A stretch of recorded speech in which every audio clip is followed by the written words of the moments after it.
Leaders think culture is the sole responsibility of HR, but it's not. I've seen the HR industry evolve considerably. With that comes all sorts of different changes that you need to adapt to. That got me to where I am today. Have you seen the culture change within the organisation quite clearly? It definitely has shifted, but in Jo Hoggarth is the People and Talent Director at Cloud Gateway, where she leads strategy around people and talent development. With a background as People Business Partner at Guru Systems Limited and HR Manager at Hindwoods, Jo brings extensive experience in building strong teams and supporting business growth through effective people strategies. Looking ahead, what do you see as the big challenges? I always say culture is one of the challenges. Culture's not always going to be perfect. We're very intentional in terms of who we're hiring, and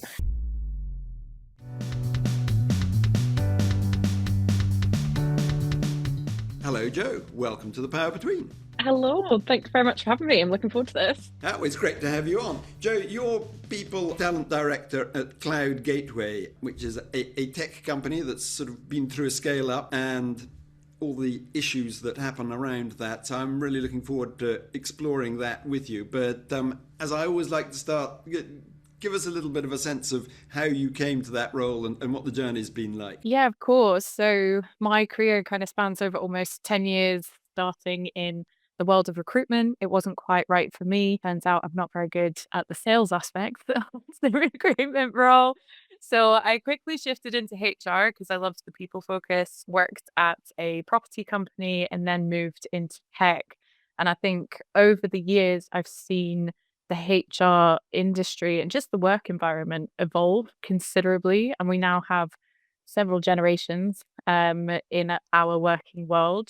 And with that comes all sorts of different challenges and changes that you need to adapt to. But from a kind of learning and development perspective, that's been my key focus, to adapt to those sorts of things. So that's anything from, day-to-day skills, how the business operates collaboratively, your managers, your leaders, etc. So I've focused on these sorts of things alongside culture throughout my career, and that got me to where I am today as People and Talent Director at Cloud Gateway. Yeah, and I mean that title is now all over the place, but it is relatively new. And is the folk? I mean, does that cover? Are you still doing recruitment basically? Is that still part of the role, or is it much more looking at the development side? Yes, recruitment is still part of the role, but it tends to be more on an ad hoc basis, and I get the support from managers and leadership as and when that comes about. But the main focus of my role is more on the culture, engagement,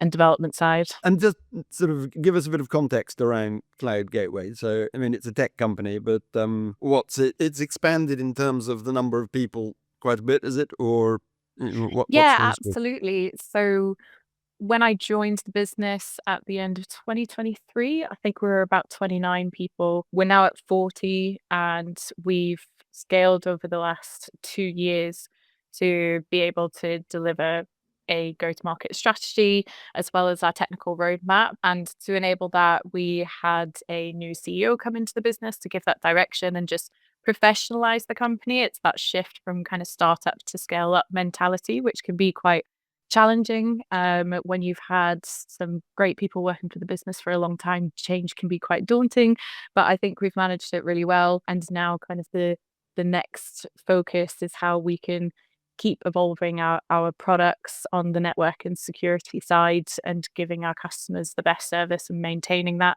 So there'll be a little bit more growth this year, which is really exciting. But yeah, it's been a good journey. And with that shift, though, I mean, clearly comes a shift in the culture too, and probably, I mean, in those initial stages of startup, everything happens very quickly and on a shoestring, and then as you get the scale up, it gets a little bit more structured. And now you seem to be at that. I mean, you're still growing, but a stabilizing aspect to it with the new CEOs. How does that? I mean, have you seen the culture change within the organization quite clearly? Yes, it definitely has shifted, but in a very positive manner. And we really focused on what our culture was and took all the best parts and wanted to continue that.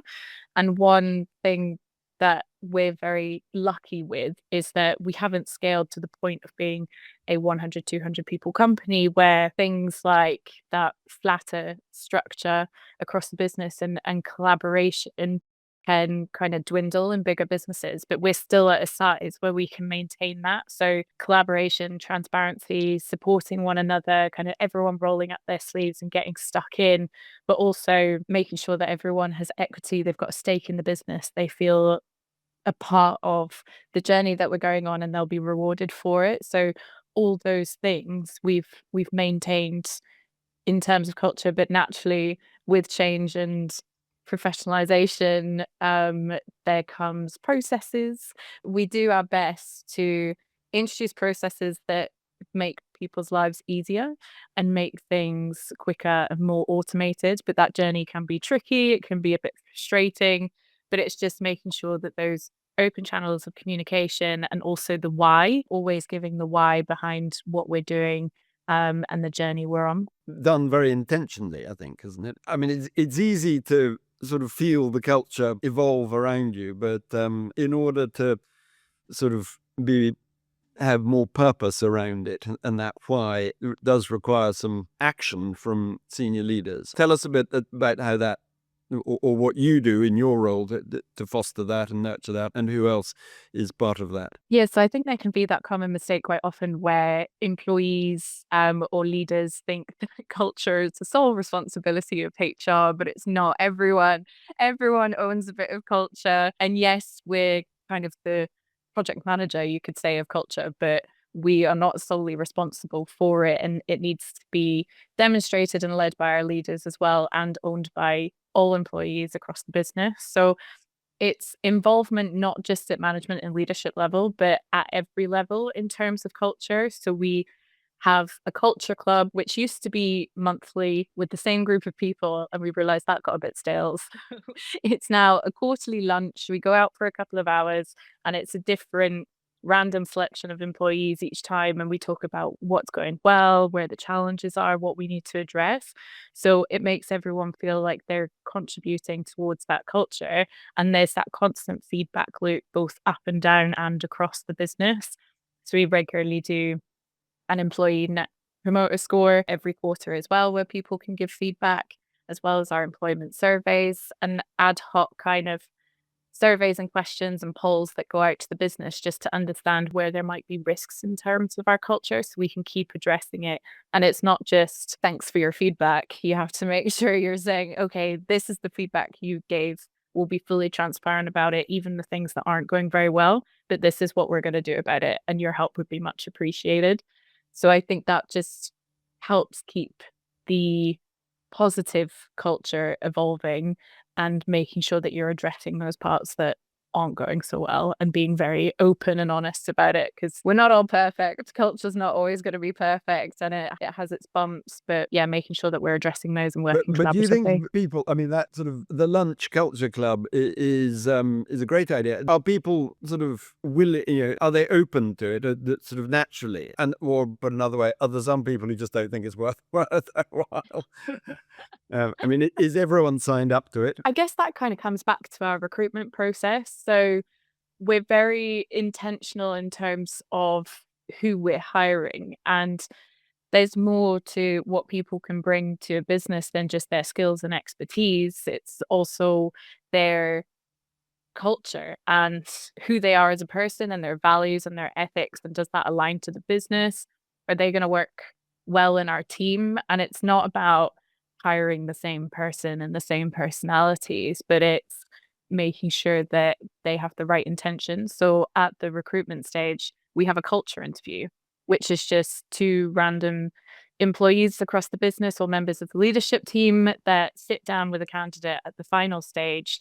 And it's just getting to know that individual and being very, very frank about what's going well in the business, where we have struggles, things that we're still working on, and seeing how they're receptive to that and making a judgment on whether they'll be engaged in culture.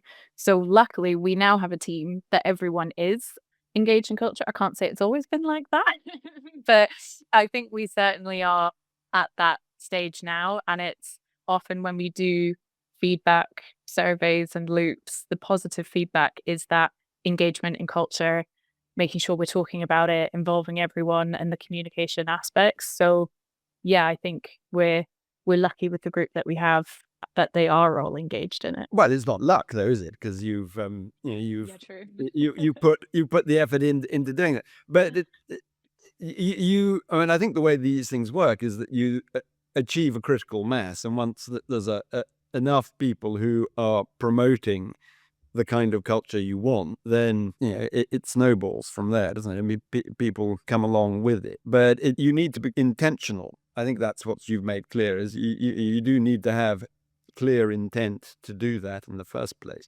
I mean, you also run the leadership academies too, and lunch and learn. So there's all sorts of different elements going on there. Tell us, can you describe what those two things are, and Mhm. and who they impact? Yeah, absolutely. And they are both things that came from feedback from our employees, is why we initiated those. So it's nice for employees to see those ideas coming to life. But with the lunch and learns, there was being in a scale up, you're very busy. It's constant change, pivoting, always something to do. And there was a bit of a gap in terms of dedicated time for learning. And everyone kind of has their own learning schedule, but we wanted to make it more collaborative. And it's we learn together. We learn about the business, we learn about each other, we learn about interests, all sorts of things. And it's just a moment together to put tools down and learn about something new. And those have been great so far in terms of different people have been delivering those across the business. It's not limited to management and leadership. Anyone can volunteer to host a lunch and learn. It's a simple 20-minute presentation and a 5-minute Q&A, or it can be a game, something more interactive. And they're hosted, it was a bit tricky the first time we hosted one hybrid, having kind of everyone up on the TV and the presentation on the TV, but those online were kind of forgotten about. So we had to reiterate things a little bit and kind of give some guidance to those hosting a lunch and learn of don't forget How those to that are do hybrid? online. Yeah. Yeah. But it's great because it springs conversations on Slack, for example, especially when it's something that's more about someone's personal interest or They can be about anything, basically, can they? Or yeah, so we've had ones that are more specific to what we do as a business, so about cybersecurity, about networking. We've had marketing strategies, and then there's other softer things like 5 tips for everyday happiness, and small stuff like that. So yeah, it's all sorts of things. I'm actually hoping to do one in the next few weeks, which is just about managing your inbox and tasks, because it's surprising how many people still sit with 57,000 emails. And But I mean, presumably part of the thinking behind that is also it's just creating a space where people can come together, and there's a sort of different dynamic going on in the room, which presumably helps foster that culture that we were speaking about before. So I mean, the two things are quite aligned. Is that right? yeah, absolutely. It brings people together. It opens up new discussions, new conversations. And from that, you can get new ideas in some cases as well. Because we do also have a learning and development budget for every employee annually, that you can often find yourself, doing a course on your own, reading books on your own, going to events on your own, and it's not as collaborative. So this just kind of brings that collaborative piece together. And people that are passionate about stuff like to talk about it, so they've got the platform to do that. I like, and yeah, and it has a sort of a natural simplicity to it, really. I mean, it's not over engineered, is it? And I think that makes it a lot more sort of accessible, presumably. That sits on one side, and that's ongoing through the year, is it? Yes, we do those every 2 weeks. Okay, and then the more formal sort of leadership academy part, who's that for? So we opened up a management and leadership academy at the end of last year for all of our managers and leaders in the business. And one of the reasons that we opted for management and leadership is I think often managers and leaders can be seen as two different things, but actually they work very much hand in hand with each other.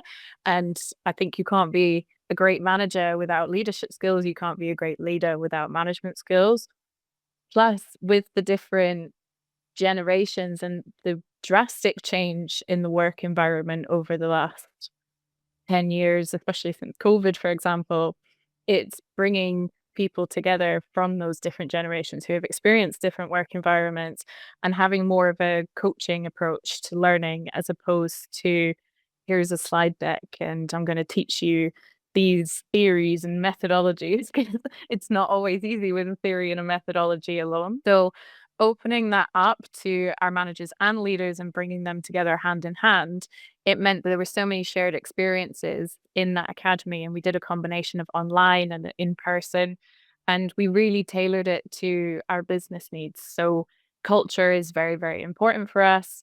Professional development is very important. Coaching and mentoring as opposed to commanding, which people just aren't receptive to anymore. It was those areas where we felt managers and leaders were struggling to align because there was a lot of inconsistency in the approach to management and leadership across the business. So that's something that we wanted to address.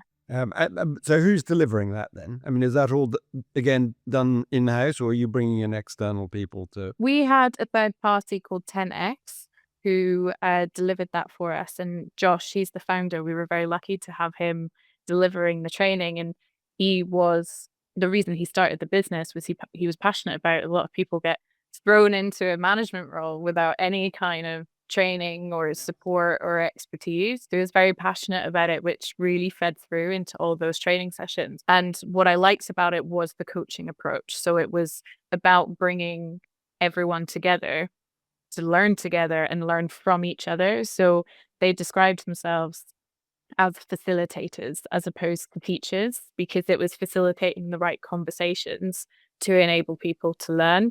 And from that experience, we'll have a manager and leader workbook for Cloud Gateway so that any future managers and leaders that come along, we've got a guide as to how we approach management and leadership here at Cloud Gateway, and we'll be able to create some content from that and a academy for future managers and leaders that join the business. And does that coaching carry on? I mean, is it is that now sort of embedded into the process of working there? I mean, coaching can be demanding on resource, both cost and and time. Yeah, so part of our Lunch and Learn program over the next year will incorporate what was learned from that academy so that we're sharing it with the rest of the business as well, because coaching doesn't stop with managers and leaders. Everyone can coach in different areas and with different expertise.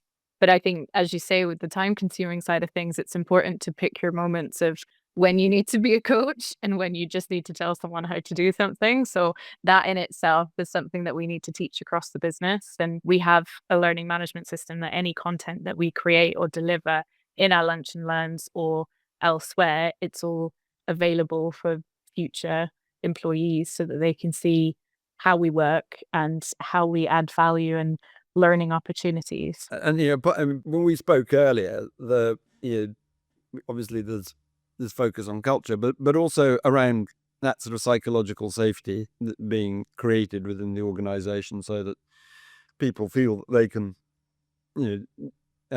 well, a large part of that is around feedback and giving it successfully and appropriately. What do you do to develop that? Yeah, so people aren't always comfortable to give feedback face to face, especially when it's something that's a bit more critical. So we have a platform where you can give 360 feedback written through our HR system.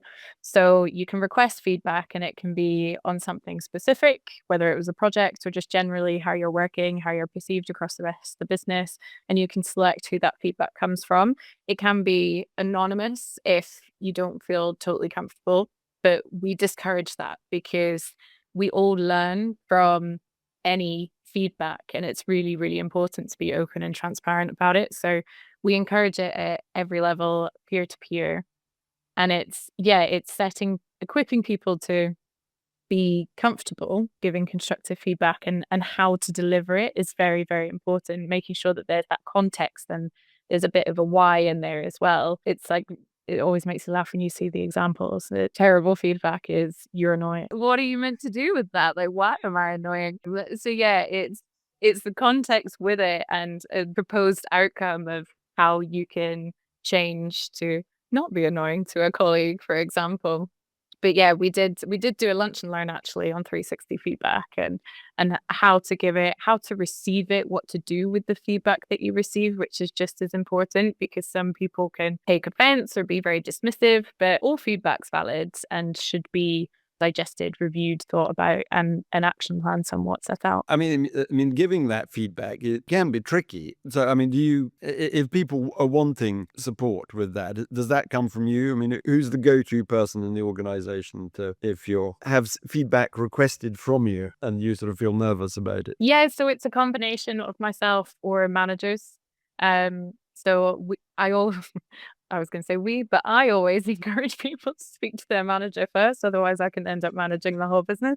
But it's part of why we did the management leadership training is we're trying to equip our managers to be able to support employees with things like that. So yeah, the first point of call is the manager, and every now and then there are times, not just in feedback scenarios, but other scenarios where a manager might not feel fully equipped or think that I would be better to be spoken to. So yeah, they will come to me, but we do try our best to encourage everyone to solve problems on their own, go to their manager, use coaching or mentoring methodology as opposed to always falling back on HR because it is just me. So the more learning and teaching and equipping people with the right tools to solve things on their own, the better, which is why we've invested so much in learning and development over the last year. But I think you said when we spoke before that there's a big focus on encouraging people to take on those leadership responsibilities wherever they are in the organization. If you've created the right culture, then that becomes that much easier to do again because of that psychological safety. Are you seeing people embracing that? I mean, it's presumably some are keener to do it than others, but how do you go about encouraging people to lead? It's leading by example, I think. So I am personally very open with feedback, especially around the business of what I think is going well, what I think is not going so well. And I'll vocalize that to anyone in the business because we're all here, we're all part of it. We can all see the same things. So by leading by example in giving feedback in all day-to-day interactions and starting at that higher level of well, this isn't going so well in the business, as opposed to pinpointing it on an individual. Most of the time, you can read between the lines and figure out where where that issue is coming from, whether it's a department or individual. But that's a good starting point of higher level feedback and getting the confidence to do that, and then moving through to more one-to-one peer feedback. But we have made sure that at leadership level and at every company all hands that we do quarterly, we do address what hasn't gone well and what the issues are. And we're all accountable for this. And that's something that encourages feedback as well, is that there's no blame culture. It's not one person. The focus is on how we fix something. And so if you encourage feedback that the attitude is always to fix it, as opposed to sit and dwell on it and think everything's going terribly wrong, that also encourages peer-to-peer feedback because it becomes part of the culture that we all take on feedback and we action it because that's what we do as a company, that's what the leadership team does, and that's what we then start doing as individuals. So I think we're seeing more and more feedback across the business from individuals at all levels. And we're also making sure that we have the platform to give feedback in different ways, like the 360 feedback on the HR system or speaking to a different member of leadership as opposed to just coming to me. So yeah, it's great because we all want to do better and get better as a business, as a team, as individuals. So yeah, I think it's been really positive. And does that feed into sort of the sort of employee value proposition? That part that they feel they're more purposeful in their work. But if there is that dynamic, you think between giving feedback and doing mentoring and coaching. Yeah, definitely. Because I think going back to the psychological safety side of things, if you feel held back from giving feedback, then you don't have psychological safety in the workplace, and therefore something needs to change, and you're being blocked and you're not happy at work if you're not feeling psychologically safe. So by having our values as, transparency, openness, empowerment, leadership, adaptability, all those areas help with psychological safety and our employee value proposition. And even in interview processes, we are very open with, this is the good, the bad, and the ugly. We're on a journey, we're scaling, things are changing, we're pivoting.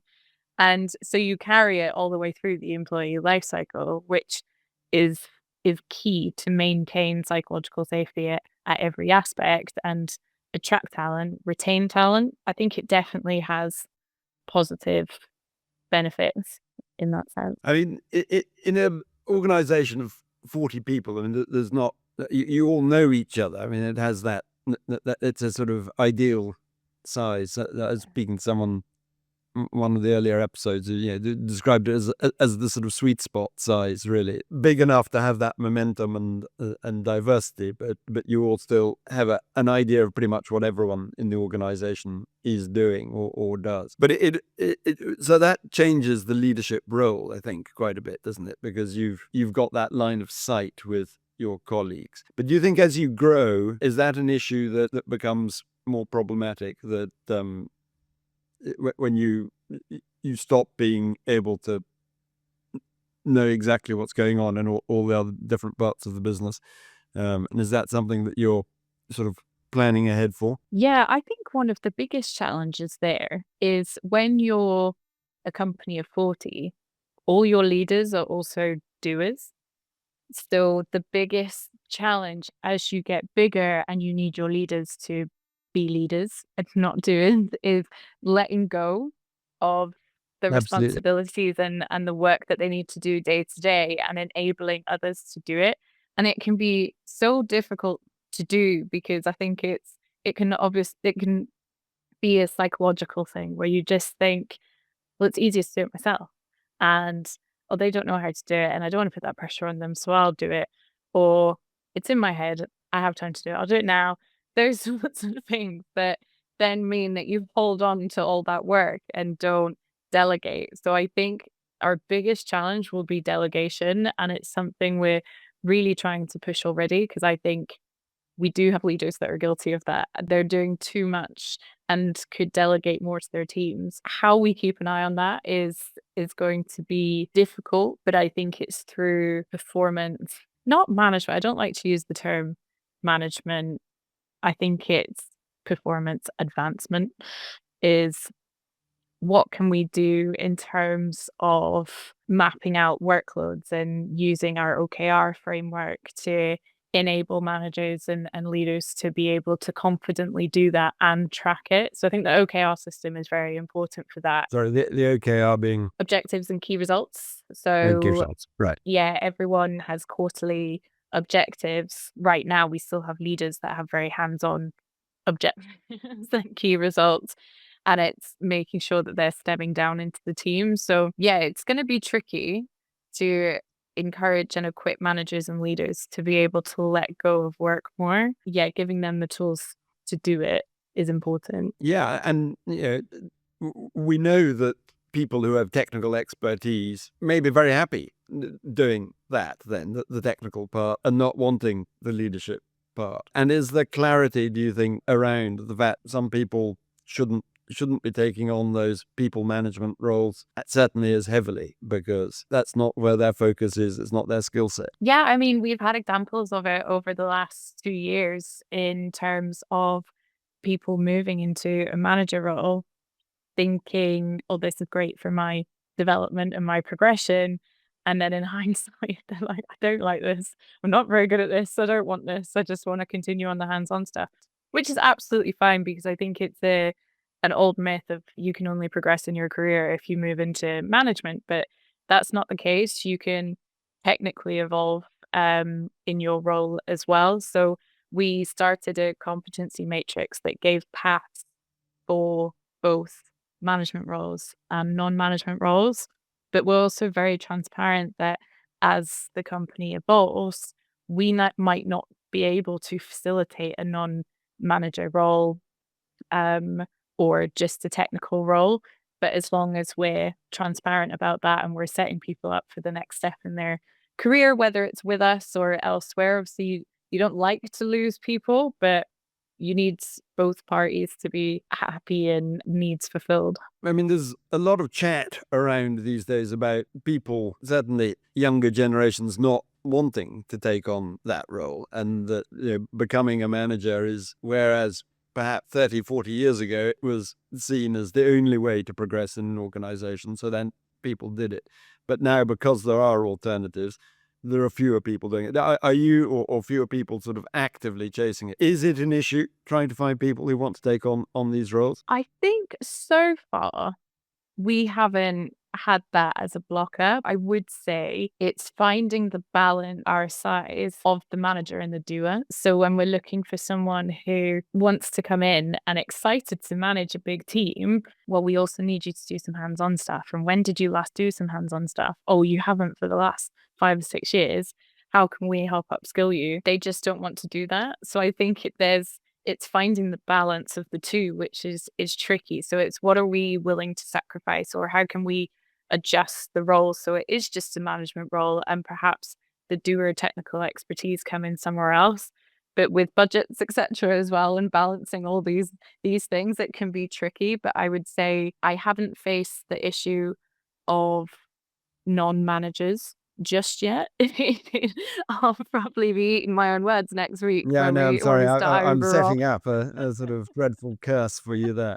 Um, Yeah, but I think the other issue is it's either managing a team or being technical. It's trying to find the combination of two that I think is harder to do. Looking ahead, what do you see as the sort of big challenges that you need to find solutions for, or processes that need to be refined for, particularly around people in the middle of the organization? I always say culture is one of the challenges because I don't want it to ever slip out of my mind, or not be a key focus, because it feeds into so many things and adds value and creates the right environment for people to thrive in. I would also say the delegation piece, which we mentioned, but also communication across teams, and especially as we scale and you have more people, it's how messaging is going up and down and across the business.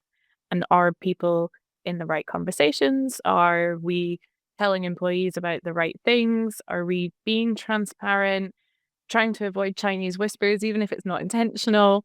I think those communication will be a big challenge. It always is a challenge in every business. It's really hard to get. Everyone come into the office at some point, or have you got people who are sort of permanently remote working? Yeah, we have a handful of people who are permanent, because when I joined the business, it was kind of post-COVID and we had more hubs around the UK, but we decided to be London-centric, and go down the hybrid approach, but obviously don't want to lose good people because of that. So we still have a couple that are remote, which can be tricky when they feel left out. Well, particularly if they're just a sort of small minority, that means it's easy to sort of lose focus on them.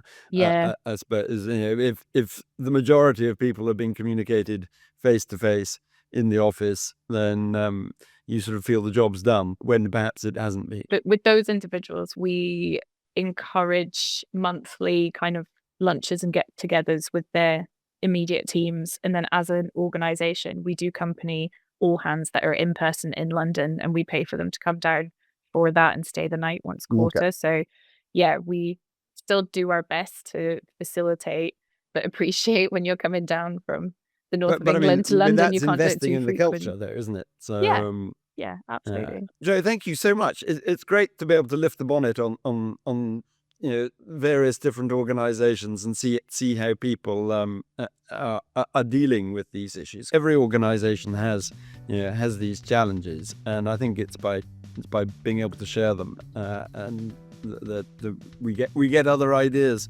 coming into our minds too. So you've been very generous with that. Thank you very much indeed. Of course. Thank you very much.